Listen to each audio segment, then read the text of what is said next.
Beyaz bayrak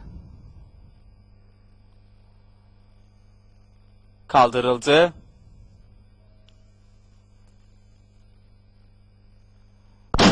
Start verildi. İkinci koşu başladı. 3 numaralı Başefendi koşuya 5 boy geç başlarken 2 numaralı Çınarlı da 2 boy koşuya geç başlıyor.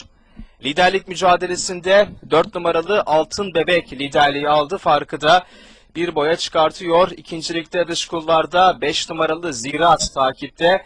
Hemen içinde üçüncülükte 10 numaralı Mesudum. Bunların 1 boy kadar gerisinde 9 numaralı Zeynep'im sırasıyla son 800 geçilmek üzere. Liderlik 4 numaralı Altın Bebek'te 1 boy gerisinde. İkinciliğe 5 numaralı Ziraat sokuldu. Hemen içinde kaldı 10 numaralı Mesudum.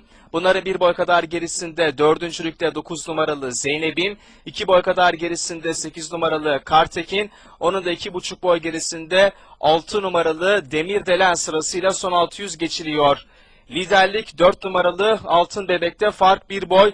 Dış kulvardan 5 numaralı Ziraat, daha geriden iç kulvardan 9 numaralı Zeynep'in ve bariyer dibinden Kartekin gelen safkanlar ve son 200 geçilmek üzere orta kulvardan gelen Zeynep'in liderliği almaya çalışıyor. İç kulvardan da 8 numaralı Kartekin, aralardan Demirdelen ve Ziraat geliyor.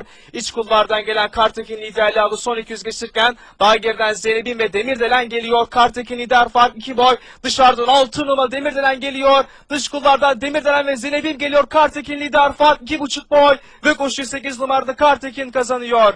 6 numaralı Demirdelen ikinci, 9 numarada Zeynep'im üçüncü, 7 numarada Korkutepe dördüncü oldu. İstanbul'da ikinci koşuyu 8 numarada Kartekin Sadık Kurt'la kazandı.